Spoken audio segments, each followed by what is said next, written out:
Welcome to Faithful, the podcast where we explore the intersection of leadership, faith, and impact. I'm your host, Christopher Swing, President and CEO of Vantage Surgical Solutions. Through thoughtful conversations with business leaders, missionaries, and changemakers, we uncover the principles that guide their work and connect them to timeless wisdom. In Season 1, we're diving into the foundational organizations and experiences that shape my own leadership journey. Whether you're a leader in business, faith, or your community, this conversation is packed with inspiration and practical wisdom. Thank you for joining me on this journey of discovering how faith and leadership intersect in meaningful ways. Let's dive into the episode. So welcome back to Faithful. I today have Lucinda Hart. She was the president and CEO of the Effingham Chamber of Commerce when I was the board chair. And I just learned a lot from Lucinda. She's a very interesting and very focused individual. And I think you'll get to see that as we go through this set of questions. But one of the things that I think is unique about Lucinda's story is a couple of different things. First of all, we recruited her from Austin, Texas, of which I was just enamored and shaken that somebody from Austin, Texas would move to Effingham, Illinois, but she does have some family in the area. And then secondarily, she inherited the chamber from a really long time employee that had been running the chamber for nearly 30 years. And so there's a lot of challenges that come with inheriting a small town organization like the Chamber of Commerce that's so integrated into the Effingham community, and especially from someone who had been doing it for a really long time. And so with that, I'd like to welcome Lucinda to the podcast. Thank you for having me. So Lucinda, could you share a little bit about your current role at Delta Kappa Gamma Society International? Yes. So I am the executive director for Delta Kappa Gamma Society International, and we'll just, going forward, say DKG for short. So DKG is not a sorority. Actually, it is a professional honor society of key women educators in the United States, Canada, Europe, Latin America, and Japan. So DKG promotes professional and personal growth of women educators and excellence in education. So we are getting ready to celebrate our 100 years of existence in 2029. We're preparing for that. And the reason why it does sound like a sorority is because when the group was formed, women could not get together for advancements of professions. And so women couldn't even own cars back then. They started meeting under the pretense of a sorority name, and we've kept that, they've kept that name. Well, that's really interesting history. You know, as we step back into the Effingham Chamber of Commerce in your transition from Texas, especially including the idea that this is a relatively small community with, 13 or 14,000 people, and Norma had been the CEO for a really long time. What was that transition like for you? Not only just coming from Austin to Effingham, Illinois, but also to really, accept the organization as it was and then ultimately make your changes to it. Yes, it was quite a bit of a change. I would say that it was a smooth transition. Thank you to, of course, you were very instrumental in that. So I need to thank you for that. But the chamber board and just the community was very, very welcoming. Stepping into the leadership role after the previous leader that was there 30 years was definitely intimidating. But I was definitely up for the challenge. Not only was I going into the community from out of state, but, as you said, Effingham is a small community. They are very close. And I didn't grow up in Effingham. So the previous leader was there 30 years, and the chamber is very successful. And they had just gotten the Chapter of the Year award in 2020. So it was a little bit, I'm not going to lie, it was a little intimidating coming into that. But For me, rather as a leader, especially taking over an organization, there's so many things that you have to do, right? And I didn't come into the mindset of, I'm just going to come in and make all these changes. What I focused was really just integrating myself into the community, listening not only to our members, but the staff, and identifying the opportunities in the chamber where I could enhance, existing processes or programs based on the experience that I was bringing, because, the board hired me for a reason, and I knew that I could do the job. And so my goal was to build on the chamber's foundation, and to bring again a new perspective on ensuring the growth of and success of the chamber. Faithful is proudly sponsored by Vantage Surgical Solutions, where excellence meets innovation in advanced healthcare solutions. With a foundation built on integrity, creativity, and commitment, Vantage empowers leaders to shape the future, just as we explore leadership through faith on the podcast. Vantage Surgical Solutions, standing for excellence, leading advanced healthcare solutions. Yeah, so to expand a little bit on that, because I experienced so much of it, one of the things that I thought you did amazingly well when you came in was you came in with a sniper and not a shotgun, right? So you didn't try to change everything. You picked like 3 or 4 things at a time, and you said, okay, here's the things that we can focus on to really make a difference. The thing that I thought you did a great job with was really around your financial controls, especially when it came to events and things like that.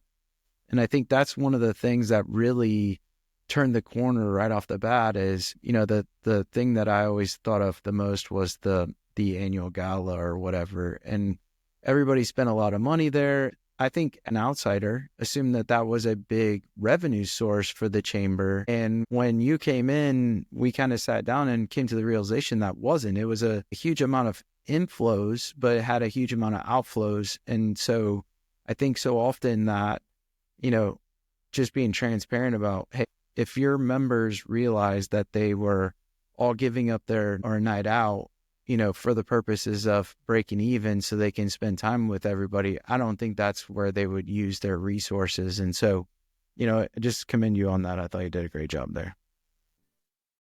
So Effingham is a tight-knit community, and you mentioned it, you're an outsider. I'm actually an outsider too, so it's kind of fun. It was fun for both of us for different reasons, but, Effingham accepted me very much. They accepted you very well. How do you feel like you build that trust? Because I think mine came from just being here for a really long time. I joined the community in 2012, so I've earned those stripes a little bit along the way in different organizations and whatever. But I'd be intrigued to understand, where you think you earned their trust. Yeah, I would say it's a very tight community. It runs deep, very, generational. I mean, everybody knows everybody. And for me, I would say it was about being my authentic self, right? And staying true to who I am as a leader and a person, right? And so the only way I could do that was to build those relationships. So I focused on, genuine conversations, engaging with the community, with the staff, and being present and listening to them. So because people are going to know if you're there for another reason, that trust is not going to be built, because you can tell when somebody's being genuine and when they're not. And so again, building relationships and being involved not only with the members, but with the community. I ended up buying a house in Dietrich, which is a small community in Effingham, and getting to know my neighbors, getting involved in a church, being authentic to who I am. Taking over for a long-standing leader is never easy. What advice would you give for somebody who's trying to do that? And maybe what did you do to kind of guide yourself in leading that transition in Effingham? Yeah, that's good. That's a good one. So I would say one of my 4 leadership principles is continuous learning. I feel it's essential for a leader to continue to grow personally, professionally. And so I think that was what really helped me in the transition was that understanding not only the chamber's operations, getting to learn about that, but also learning about the members, the community. So that I would say that was really the guiding principle that that guided me through this transition.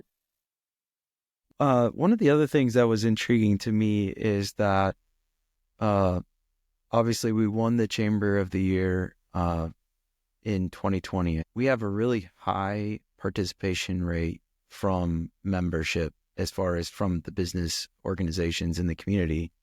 And we have really low turnover. There was a lot of things that could have happened during that period of time, even during COVID and whatever, but it didn't seem like it really negatively impacted the chamber very much. How did you rally kind of the chamber team and the community around what you were trying to do with the organization? I would say first, we have to acknowledge the chamber team. I mean, there is an amazing, really small team at the office that does so much. For everything that the chamber does, you would think the chamber has a team of 10 or 12 and 4, including the president and CEO. And so, I mean, kudos to the team. My approach to both the team and the business leaders, communicating, listening, and being present. I would say for the team to expand on that one a little bit would be empowering them. And that was for me because the chamber does so much for the community, and it seems like we're focused on this program, this event, and we go from event to event to program that we do sometimes forget to think strategically. And so I made it a point while I was there, at least once a year, I would take the team away from the office and we would spend a day, strategizing and going over not only, how we can improve current programs, processes, but what do we want to do? And so that gave them the opportunity to voice their ideas, and it empowered them to really be involved in the chamber on a strategic level. Yeah, I agree. I think that so often we get so busy that we kind of just get caught up in the daily activities. I know at Vantage, one of the things that happens to us is we end up being firefighters a lot of the time. And instead of doing the things that are important, we do the things that are urgent. And we confuse the two. Like we get so fixated that what's urgent is important and what's urgent is rarely important as far as the long-term organization is concerned. So as part of the Faithful podcast, we're really focused on values and faith that shapes leadership. And the idea behind it isn't so much that you have to have faith or you have to have values in order to be a leader, but the idea is that there's usually some interconnectedness between what our core values are as people and how we lead our teams. So tell me, are there any particular values, or how does your values or your faith, and how did they affect your leadership when you're at the chamber? My faith was the reason why I'm at the chamber. Why I was at the chamber. I still do listen to Christian worship music on the way to the office because God put me in this leader position for a reason. And so when I was in Effingham, I'm at the chamber for a reason.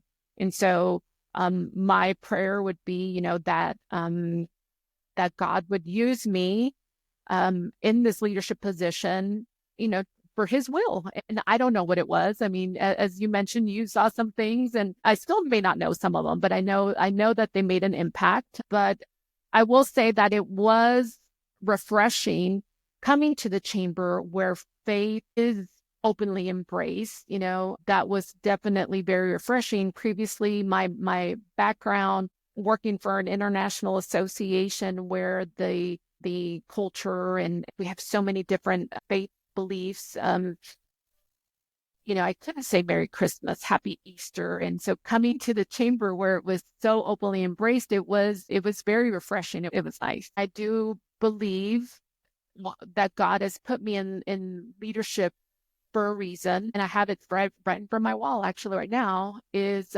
Philippians 4:13. I can do all things through Christ who strengthens me. And that's really what has shaped me as a person, what has shaped me as a leader, because I can't do it without Christ in my life. So, what are some of the key accomplishments you're most proud of from when you were at the chamber? I would say the stuff in the back end that nobody sees that really improves what the community does see, and you know a lot of them, I'll name a few of them, but yeah, turning around programs that were break even or in the red, members not going to be able to see that. And so as a board member, when you're looking at the bottom line and you're looking at the financials and of course the reporting that we do, that's huge, because we're delivering the programs, the services to the members, but yet it's having a huge impact on the bottom line. Changing processes, again, that would help the staff. I say those are early wins. Really, of course, the transition itself, being embraced by the community. I felt it was a very smooth transition. I mean, you tell me, you were on the other end. I felt it was a very smooth transition. I think people were wowed by you. I think it was a very positive thing for the community. Those were some of the wins. So, and I know we faced some challenges while you were here, and I don't know if any of them would qualify as significant, but one of the things that I thought about was like, what were some of the challenges, or did you have any significant pushback, and how did you navigate those moments? There were some challenges. There were times that, as a chamber president, I was involved in a lot of community task force, if you want to call them. And so, which were outside of the chamber, there were community focus groups. And so the people that would attend those, I wouldn't see on a regular basis. And so I didn't get to form those relationships that I would have with the chamber members when I'm out at chamber events. But I would say sitting in those meetings and physically getting comments, you are not from here, what are you going to? And so those are definitely challenges. And some of the lessons for me was, of course, how to navigate them in a loving, and again, have to draw back on my faith in a loving but yet authoritative way, where yes, I'm not from here, but just because I didn't grow up in this area doesn't mean I can't bring value and input and my experiences. If anything, I think they did benefit the community. So those were definitely challenges and lessons, but navigating those, again, I had to draw on my faith because I couldn't go in there with a chip on my shoulder. And so yeah, there was definitely some of those moments that were challenging, that had to do with not being from the area. Yeah, I remember going to a meeting with you one time, and I was sure thankful that we didn't have the struggles that organization had. And so that's the thing that always comes to mind when I think about you and some of the challenges here. And it had nothing to do with the chamber. We were just there for some tangential thing, and it was just quite an experience. So, wow. Can you share a time when you had to make a tough leadership decision, at the chamber? All the things that we've talked about kind of create a unique situation because it's a small community. Everybody knows everybody. Everybody knows what's going on everywhere at times, it feels like. And so not only like what guided your thinking, but how did you approach it in a way to control the impact of what you're trying to accomplish? Yeah. So the chamber, right before I joined the chamber, a new workforce development initiative was launched and I had to implement it. And so coming on board, I did embrace it and really promote it to the members. And it was a very It was a wonderful program, but it had a big price tag to it. And we just did not get any traction on the program. And I made the decision that I needed to go to the board of directors and tell the board that we needed to, get out of this contract and quit this initiative because we were not getting the traction that we wanted. We were not getting the ROI that we needed for this huge financial investment. And instead of just saying, okay, we can't do this, it's too expensive, I did come up with a alternative solution that we can enhance our website with some of those features that initiative was doing, so that it would be an easy transition for the members that were utilizing that program. And so, it's definitely pressure in going to and admitting to the board that, look, this is not working and we got to stop. And ultimately, it's in the best interest for the chamber. And so that's one that definitely comes to mind. Yeah, I think that's a great point. And that was definitely a struggle. As we kind of transition to, legacy, influence, impact, whatever you want to call it, looking back, what are you most proud of in the evolution of the chamber while you're there? I do think that, the mark that you left will be there for a really long time. I think we made some significant impacts, and I think that it will continue to evolve under the new leadership, and she'll have impact in other places that maybe we didn't spend a ton of time. But, what are you most proud of in kind of the legacy that you left there? And what do you hope that the chamber will either continue doing or recognize from your contributions while you were there? I think that, well, first of all, I think the new president and CEO is doing an amazing job. I follow the chamber on Facebook and Instagram, and I love seeing the chamber's success, and I wish her the very best, and the chamber as well, everybody, the team. And I think for me, what I brought to the chamber was, I don't want, the previous leader did an amazing job, but was there for 30 years. And I think what happened with the chamber, as I think you've probably seen it as well, is sometimes when somebody is in leadership for so long that they're like, she has it. No problem. She has it covered. She's doing a great job. And that is true. That is definitely true. But the chamber, the business leaders that are members of the chamber, this is your organization, right? And so the leaders, the chamber president works for you, right? And so I think what I brought to the chamber as an outsider coming in was, I think it brought, especially the board, I think, was like, well, no, how do we do that? So that feeling or that atmosphere of curiosity, maybe, and rejuvenating, I think, rejuvenating the chamber again. So, and getting more engaged in it, because I think when I came in as an outsider, there was a lot of questions that were asked for me, which is good. There's a lot of questions that were asked for me. And so I hope that continues, because again, as a leader, we are here to serve you. And so it's not about coming in and I'm the leader, I'm in charge, this is what we're going to do, this, and this. You know how it goes. It's like, no, I'm here to serve you. And in order to do that, you have to be involved as well, as a member of the chamber. So you have to ask those questions, get engaged. And I hope that that's the impact on the chamber, is that re-engagement, curiosity, and wanting to be involved. So.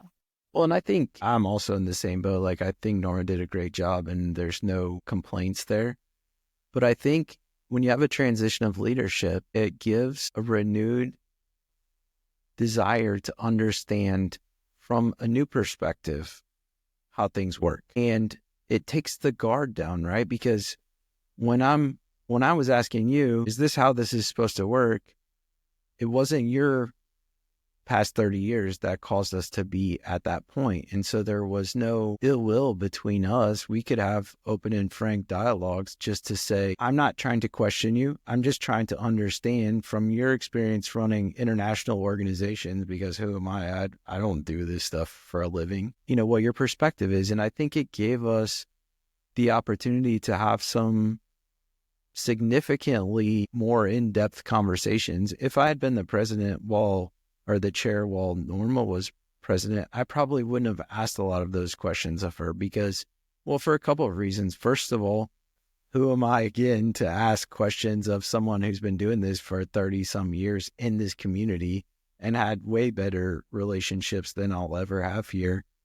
But secondarily, I don't know what things are there because it was her desire to have those things. And I knew that most of the things that were here weren't here because of your desire, because you were just getting here. And so it gave us really the ability not to tear apart or to even really to get rid of anything. It was really just to understand, does this fit with our mission and what we're trying to accomplish as a nonprofit organization?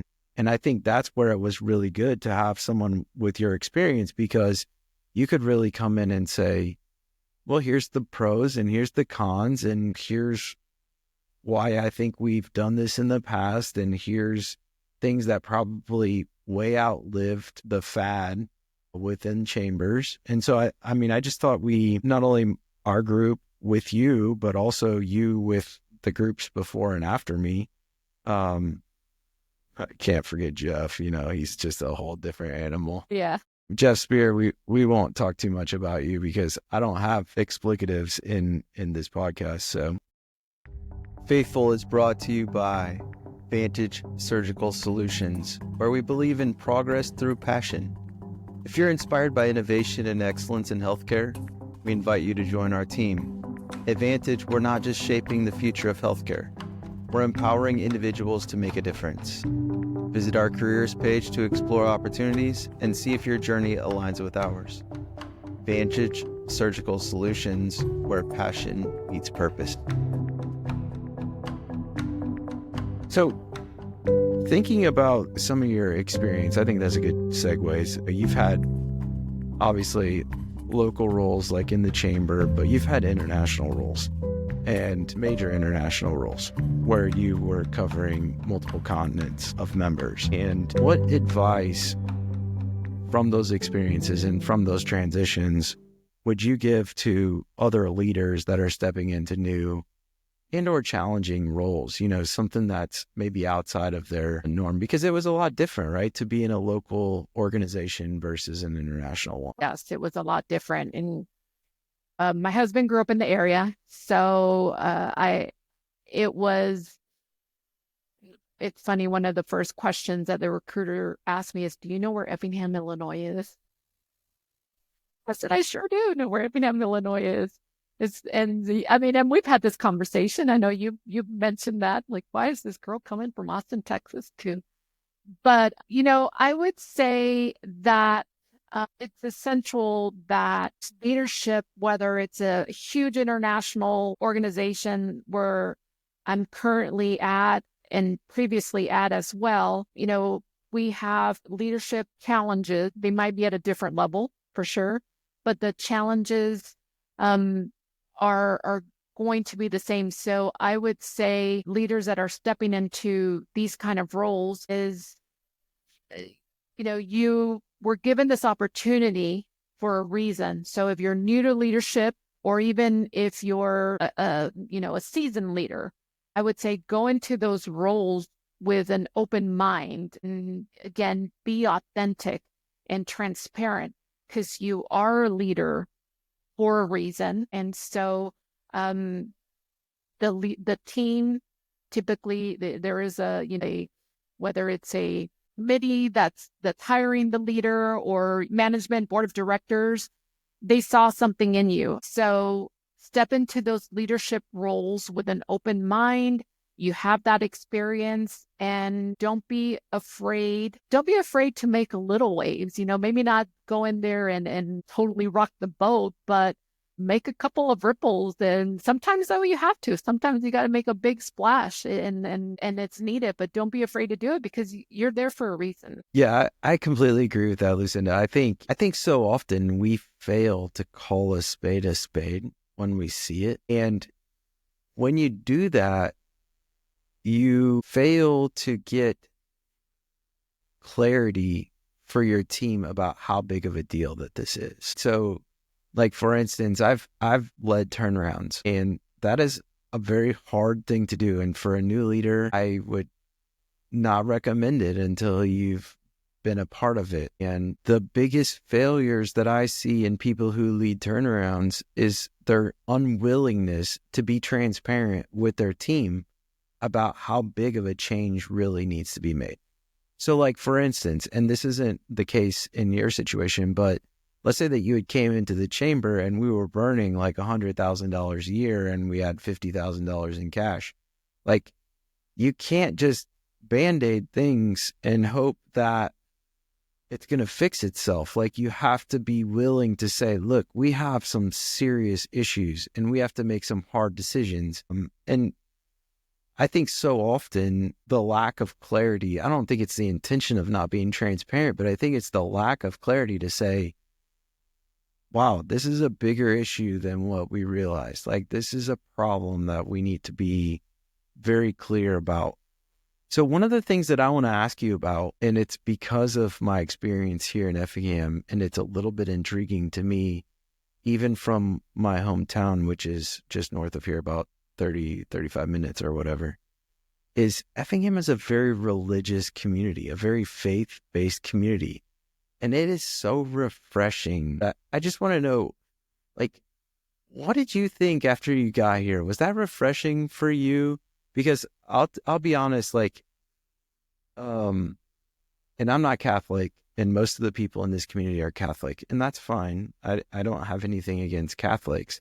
I was just refreshed that, like, people didn't freak out when we said Merry Christmas. And to be honest, this year, I don't know if it's because of the presidential election, I'm not getting political, I got more Christmas cards that said Merry Christmas this year than I've ever gotten in the past. And so I don't know if people feel emboldened or what's going on, but I want to put into context, I live in this little bubble in Central Illinois, and even in my community, it's very, very it's very faith-based, but this community is a whole nother level of faith-based. I mean, all I can say is for the outsider who doesn't have their faith in this community, you would feel like an outsider. Like, because, like, you just, a lot of things in the community revolve around faith. It doesn't mean that you can't participate here and that people wouldn't welcome you or anything like that. I'm just trying to give some perspective to the world, how unique this community is comparative to everywhere I've been. And so I just wondered what your thoughts were on coming here. Now, you obviously had some family in the Newton area, which is really close to here, right? Isn't that where Will's family's from? Mm-hmm. Yeah. And so you knew what you were getting into, but coming from Austin, like, that had to be somewhat refreshing to be able to step back and not have to stress about, upsetting someone and things like that. Yes. It was, as I mentioned earlier, very refreshing because it couldn't say, you had to say happy holidays. And even within the staff, at my previous nonprofit, there was, we didn't have a Christmas party, we had a holiday party, and those terms and your email, your signatures and things like that. And so when I came to the chamber, and then it's like getting invited to the National Day of Prayer, I was like, wait a minute, what? And then attending meetings too, where they're opening up in prayer, or heck, even saying the Pledge of Allegiance. It's like, even just that, like, I was not used to that, I'm just going to say. So it was nice. It felt good. It was nice. It felt good. It was different. And that I could express not that I didn't previously. I mean, I had to show it in different ways, but to be so, I guess maybe it was freeing. It felt freeing, if that makes sense. Yeah, it's one of the things I love about this community. And there's a lot of things I love about the community, but it's just amazing to be able to, express your feelings of faith and not have any concerns related to somebody negatively impacting someone, because there's just so very few people. And maybe some of it is just that I don't experience everyday life in Effingham. I go out for lunch and do things from time to time with the business community, but definitely in that group, it seems to be very pro faith. Looking forward, what are you trying to accomplish in the DKG? I'm just intrigued to hear what's going on there. And obviously you transitioned and now you're back in Austin, Texas, where it's nice and warm while it's really cold here. And tell us what's going on in your world there. So DKG is at a crossroads where this organization was started by, I kind of mentioned earlier, women were not allowed to meet. And so it was a secret society. You had to be invited to join this organization. And even now, if you go to our website, you can't click join now. So we're bottom up, meaning that a member technically still does have to get invited. And so, however, if they reach us, we can, get them in contact with the local chapter in their area, but they join their local area and then their local chapter and then the state organization and then international, right? And so right now, membership is declining at DKG. And so we're looking, and the membership is aware of that. And as a leader coming in, I'm really looking forward to looking at our governance structure, at what is preventing growth, and really looking into, the members are really looking into how can we change, our bylaws so that we can promote members and, encourage membership growth. And so what is preventing us? It's not going to happen overnight. There is a task force that was appointed by our international president. I sit on the task force, and that is one of the areas that I am, that I have a lot of experience, is governance structure, bylaws. And so I'm really looking forward to this next, how we're going to approach that and how we're going to turn that around for DKG's growth. So I'm looking forward to that. And so for the listeners that aren't really membership organization based, what you're seeing is not that uncommon from my understanding in the membership world today. My experience comes from like the Alumni Association at the university that I was at. I was on that board for 10 years and we struggled with some of the same things. It just seems like, and maybe you can explain a little bit of this, but it just seems like people don't necessarily associate, or maybe they're not as quick to like join organizations like that as they used to be. There's so many reasons why that's the case, but yes, with all the changes in technology, there's so much that's out there. And so why do I want to belong? Why do I want to pay dues to an organization? And there has been that. And then of course, COVID just completely threw us in for a loop, right? For a lot of associations, a lot of membership driven organizations. But to some degree, I think that's when we also realize that we need that human connection, right? We need that connection. I know I've drilled it into my children's head that whatever profession you're going to get into, there's an organization for that.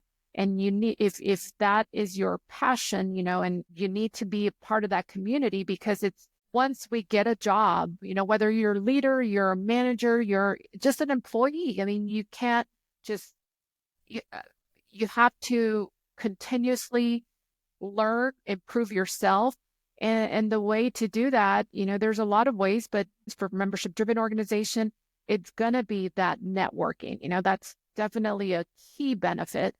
But there's so much more. These organizations, they're focused in providing programs, initiatives that are going to benefit the members. So, of course, the chamber, business leaders, and the community.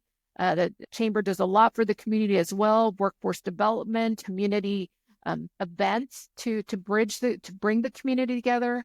And then, you mentioned the alumni. There's a need for these organizations, but what we need to focus on is definitely bringing the value to the interested potential members that don't know about us. And because this is a trend in nonprofit association management, is that members, or I should say potential members, is like, why do I need to join? Why do I need to pay dues for that? And we need to promote the value and establish that connection that we need. I think one of the best pieces of advice I got in relation to nonprofits and value, because I hear that so often, is like, well, what's your value statement, or what's your value proposition to your members? Yeah. The one thing that I can tell the listeners is that every organization that I engaged with, like joined their board or became a committee member or did something, I found value.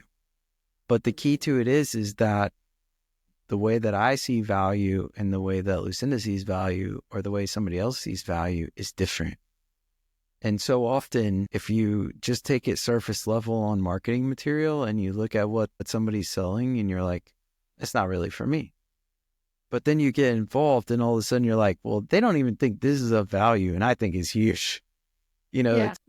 That continuous learning, that having business leaders around a table so that way we can all talk about the struggles that we have, because we all have very similar struggles, even in way different industries. But not saying that it's always personnel, but it seems like a lot of times it's about personnel. And so I would just encourage people to engage before you write off an organization. Engage with it. Yes. Because I have found significant value in pretty much every organization that I engaged. And the whole idea that if you don't put some effort into it, you won't get anything back out of it is so true. And so I would just, before you write off an organization at this day and age. And the funny thing is, Lucinda, is I actually went to a legislative meeting this last week for the first time since I was the president, or the chair. I can't ever remember what my title was, chair. And I knew it was bad when Rick Seymour walks up to me and says, "Who are you?" Anyways, sorry. That's funny. Yeah. So as you think about our time together and what a blessing you were to this community and to that organization, I can answer some of those questions from earlier about, whether or not you'll have a lasting impact. Absolutely. There will be things that will be forever done differently because of your fingerprint on that organization. And I think that's true of most of us that participate in organizations, because, they need people to engage. They need people to be willing to volunteer. And I think it was Jeff Spear actually that, encouraged me to really engage and to get the value out of the chamber. And I think there was a lot of truth there. What are the things, or maybe a key principle that you would encourage others to use, or maybe even a book or something that you find important in your leadership journey that you'd like to leave the listeners with? Goodness, that's a good one. There's, I would say, is going back to the conversations that we had earlier, and one of my my strengths. I did the strengths finders. One of you would not be shocked that belief is one of my top 5. And so I do believe that everybody, you're put there for a reason. So whether you're, the receptionist, the manager, the CEO, so I would say one of my principles is that you're there for a reason. Trust that and learn from it, grow. So it goes back to that continuous learning, personally and professionally. That's what I would say would be one of the principles, is believe that you're there for a reason. Dedicate yourself to continuously learning and growing personally and professionally. And, along the faith lines, if you could challenge ourselves to apply one faith-driven leadership principle in their own lives, what would it be? I would say be authentic and stay true to your values. Yeah, and I think that's really the premise behind this podcast is, I love speaking to people that have faith, and I love speaking to people who maybe are in organizations like your international one where you can't really utilize it. Because one of the things that's intriguing to me is you either have faith or you don't have faith. And if you have faith, it impacts who you are. If you have integrity, it has to, Yeah. right? And I think people see that, even if, you don't call it faith, right? You call it that you're, ethically and morally sound, or you can talk about it in 10 different ways, but I think it's intriguing. I just think it's very cool to see how we can use those same guiding principles to affect us in our leadership and organization. So, Lucinda, thank you for taking the time. It was really fun to catch up. To be honest, it's been too long, and just getting to interact with you reminded me of how much I valued you while you were here. And for one of the other things that I think we shouldn't leave out is that Will pretty much went to everything. Like, you guys were authentically in the community. And I'm not kidding. Like, I don't think I ever went to an event that Will wasn't at. And I'm sure there was one somewhere along the line. But the point that I'm trying to make is you guys jumped in with 2 feet. You were 100% committed to this community. There was no question about that the entire time that you were here. We're so thankful for your time that you came and you gave to us and did an amazing job. And I'm so grateful for you taking the time out of your day to meet with me and just allow me to kind of relive some of those times that we had not too terribly long ago, just in the last few years. Yeah. Yeah. Well, thank you. Yeah, it was nice. It was great to have you, and I hope you all tune in to the next episode of Faithful. One of the things that we didn't really talk about, I'd like to razz Matthew Porter, one of my previous episode guests, because he's very much against using the core value of integrity, and I write it all over everything. And so I just want to remind him it's still a core value, Matthew. And so anyways, I hope everyone does well. Have a great week, and we'll catch up with you next week.